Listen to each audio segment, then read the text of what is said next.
तुमच्याकडे जर 1 वाटी तांदळाचं पीठ आणि काकडी असेल तर उन्हाळ्यात शरीराला थंडावा देणारा हा पौष्टिक नाश्ता तुम्ही बनवू शकता. तर चला वेळ न घालवता आपण रेसिपीला सुरुवात करूया. सर्वप्रथम इथे मी 1 वाटी तांदळाचं पीठ आणि 2 काकड्या घेतलेल्या आहेत. ह्या काकड्या अगोदरच स्वच्छ धुवून घेतलेल्या आहेत. तर बघा बऱ्याच जणांना काकड्या किंवा काकडी कडवट निघते, त्यासाठी खालचा एक भाग काढून घ्यायचा आहे आणि एखादा काकडीचा तुकडा काढून तो टेस्ट करून बघायचा आहे. तर आपण दोन्ही काकड्या टेस्ट केलेल्या आहेत, अजिबातच कडू नाहीत. तर आता बघा खिसणीच्या मदतीने ह्या आपल्याला खिसून घ्यायच्या आहेत. तर उभ्या आकारामध्ये या काकड्या मी खिसून घेते. तर बघा या पद्धतीने आपल्याला काकडी खिसून घ्यायची आहे. तर दोन्ही काकड्या आपण अशाच खिसून घेऊयात. आणि या काकड्या मी सालीसकटच खिसून घेतलेल्या आहेत, कारण सालीमध्ये देखील भरपूर प्रमाणामध्ये पौष्टिक तत्वे असतात. तर बघा आता आपल्याला हा किसून घेतलेला जो काकडीचा किस आहे तो एका मिक्सरच्या भांड्यामध्ये काढून घ्यायचा आहे. आणि आता यामध्ये आपल्याला टाकायचं आहे 1 वाटी तांदळाचे आणि त्याचबरोबर अर्धी वाटी यामध्ये आपण गव्हाचे पीठ टाकणार आहोत. आणि 2 चमचे यामध्ये रवा टाकायचा आहे. बारीक किंवा जाड कोणताही रवा तुम्ही इथे वापरू शकता.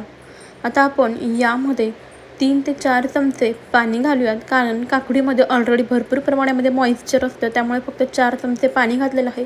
आणि आता हे मिक्सरला ब्लेंड करूया. तर इथे बघा आणखीन पाण्याची आवश्यकता आहे, त्यामुळे आणखीन 4 चमचे यामध्ये मी पाणी टाकलेलं आहे. आणि आता हे आपण मिक्सरला ब्लेंड करून घेऊया. तर बघा आपल्याला टोटल अर्धी वाटी आपल्याला इथे पाणी लागलेलं आहे. आता तयार केलेलं जे मिश्रण आहे ते एका बाउलमध्ये काढून घेऊयात. यामध्ये तुम्ही हिरवी मिरची किंवा अद्रक देखील मिक्सरला आपण जेव्हा हे काकडी ब्लेंड करतो तेव्हा ॲड करू शकता. मी मात्र यामध्ये मिरची अद्रक काही ॲड केलेले नाही. तर बघा याची कन्सिस्टन्सी तुम्ही बघू शकता, जास्त घट्टही नाही किंवा जास्त पातळही नाही, मीडियम अशी कन्सिस्टन्सी आहे. आता यामध्ये चवीनुसार मीठ टाकायचं आहे आणि हे मिश्रण, हे बॅटर छान असं मिक्स करून घ्यायचं आहे. तर मंडळी आपण ना हा कोणता नाश्ता बनवतो आहे हा प्रश्न तुम्हाला पडलेलाच आहे. तर आपण बनवतो आहे खमंग कुरकुरीत असे काकडीचे डोसे. तर वेळ न घालवता आपण लगेचच याचे डोसे बनवून घेऊया. तर त्यासाठी बघा इथे मी पॅन गरम करायला ठेवलेला आहे. पॅन गरम झालेला आहे. आता यावरती आपण तेल लावून घेऊया. पूर्ण पॅन मी तेल लावून ग्रीस करून घेतलेला आहे. आता यावरती लगेचच आपण डोसा बनवून घेऊया. तर बघा एक पळी बॅटर मी तव्यावरती सोडलेला आहे आणि आता पळीच्या साहाय्याने हे बॅटर आपण पसरवून घेऊया.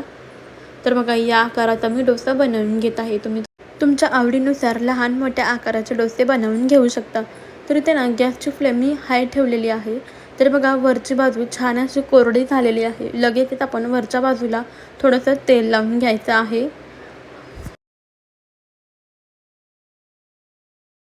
आता आपण इथे डोसा पलटवून घेऊया. छान असं त्याच्याकडे मोकळा करून घ्यायचा आहेत आणि आता डोसा पलटवून घेऊया. बघा खालच्या साईडने अगदी मस्त असा हा डोसा भाजलेला आहे. याला कलर देखील अगदी भन्नाट आला आहे. त्याचबरोबर छान अशी जाळी देखील पडलेली आहे आणि कुरकुरीत देखील झालेला आहे. दुसरी बाजू भाजून घेऊया. तर बघा दोन्ही बाजूनी अगदी मस्त असा हा डोसा भाजून झालेला आहे. याच पद्धतीने मी तुम्हाला आणखीन एक डोसा बनवून दाखवते. तर बघा डोसा इथे तव्यावरती घातलेला आहे आणि आता याची वरची बाजू कोरडी झालेली आहे. वरची बाजू कोरडी झाली की लगेचच यावरती तेल टाकायचं आहे.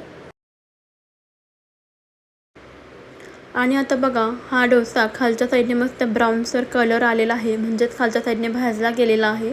लगेचच आता आपण हा डोसा उलटवून घेऊया.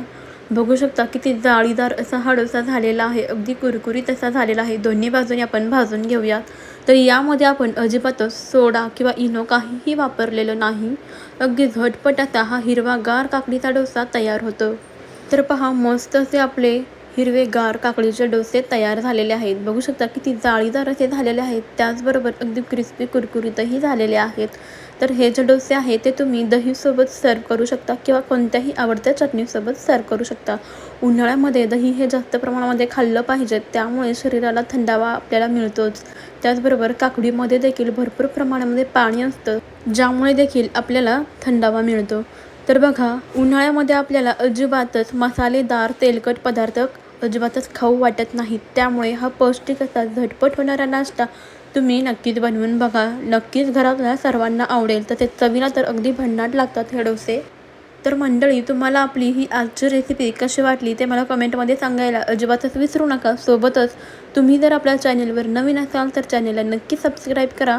आणि सर्वात महत्त्वाचं म्हणजे तुम्ही आपला हा व्हिडिओ कोणत्या शहरातून पाहिला आहे ते मला कमेंटमध्ये सांगायला अजिबातच विसरू नका. चला तर मग भेटूया अशाच पुढच्या छान छान भन्नाट आणि युनिक अशा रेसिपीमध्ये. तोपर्यंत खात राहा, मस्त राहा, हेल्दी राहा.